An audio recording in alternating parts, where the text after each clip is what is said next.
Perkenalkan, apa kabar kalian? Mudah-mudahan selalu dalam keadaan sehat. Beginilah keadaan pondok paman petani atau kebun pondok paman petani jika di bulan 11, 12 dan bulan 1 nanti.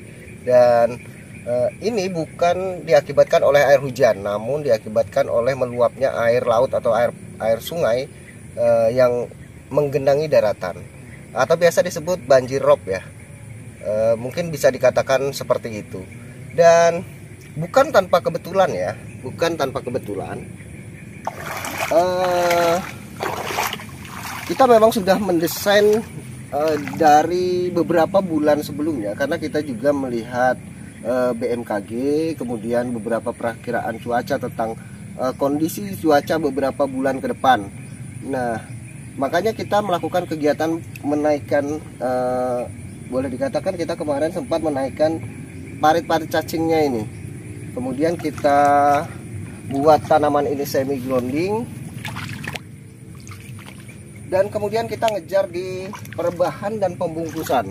Nah, tujuannya itu biar di bulan 12 dan bulan 1 kita terus-terusan bungkus panen. Dan jangan lupa sesekali kita harus melakukan pemupukan untuk menjaga konsistensi ukuran buah. Gitu kurang lebihnya. Nah, boleh kesini lagi. Jadi bukan bahasanya seperti apa ya, seperti ini nih biasanya. Untung sudah dinaikkan tanahnya, ataupun untung sudah direbahkan. Jadi pada saat musim seperti ini tetap tidak mengganggu konsistensi panen. Tidak, sebenarnya tidak seperti itu, karena memang sudah by design ya, sudah saya desain sedemikian rupa. Bahkan setelah kondisi ini pun sudah dalam schedule, sudah dalam penjadwalan.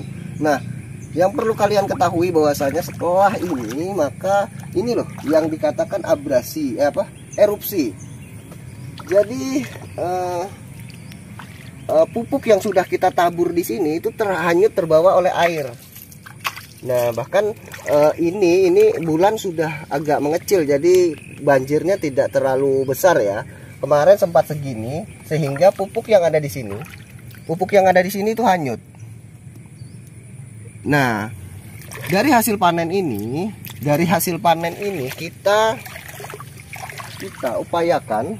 upayakan sudah mencicil untuk pembelian dolomit kapur.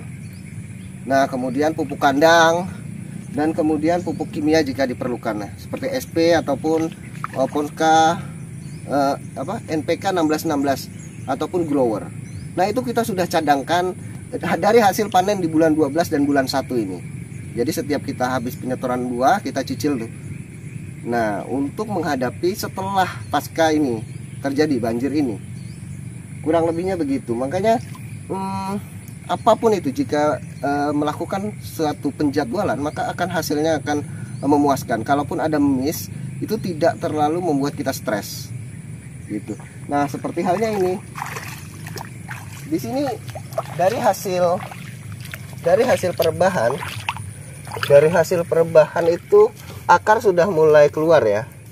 Nah, ini akar sudah mulai keluar. Ini ada lagi loh. Nah, ini.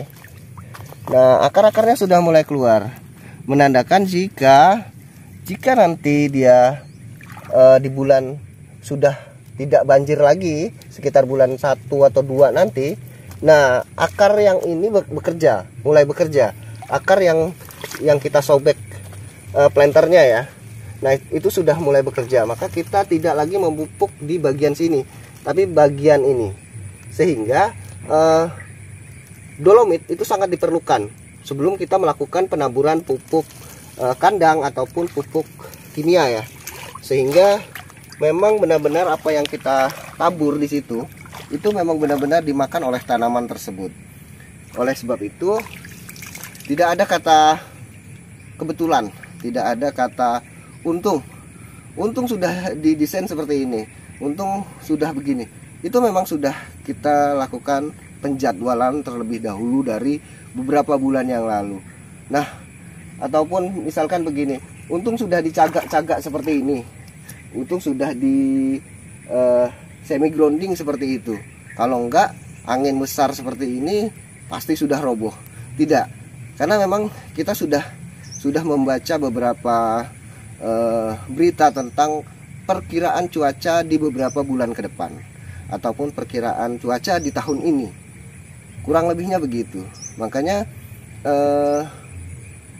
jika kalian mau lakukan itu gitu, maka bertani itu jadi nggak stres gitu.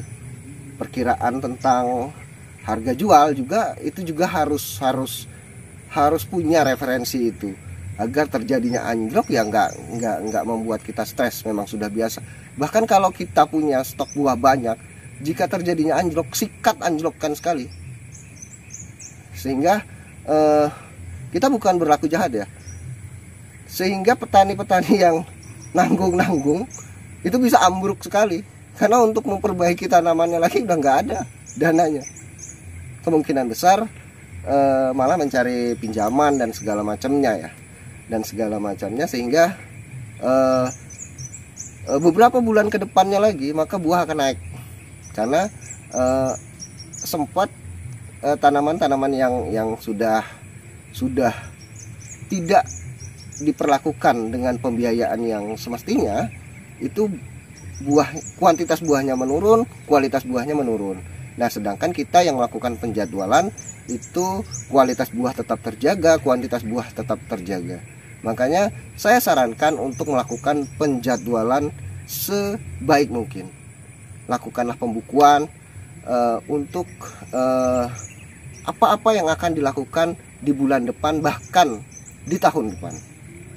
Nah, mungkin cukup itu saja. Satu lagi, nilai lebihnya jika di Kalimantan Barat ini, walaupun dalam kondisi cuaca musim hujan ataupun banjir seperti ini, di tengah hari itu cuaca masih panas terik. Sehingga jika kita menjual buah itu ke penjual rujak, nah harga jual rujak itu tidak ikut turun ya. Dalam artian peminat untuk orang yang membeli rujak itu tidak ikut turun, karena misalkan di tengah harinya sejuk. Mungkin di daerah-daerah lain jika di musim hujan, maka minat untuk orang membeli rujak juga itu menurun, karena cuacanya jadi dingin gitu. Nah, sedangkan di Kalimantan Barat ya, kalau misalkan sedang tidak hujan, walaupun di bulan hujan ya cuacanya panas sekali, jadi tidak mengganggu untuk penjualan di rujak jambu kristalnya. Nah, mungkin cukup itu saja yang bisa saya sampaikan pada hari ini. Terima kasih banyak sudah menyaksikan video saya kali ini. Salam buat keluarga Anda di rumah. Saya Adi Sulaksono. Sampai jumpa.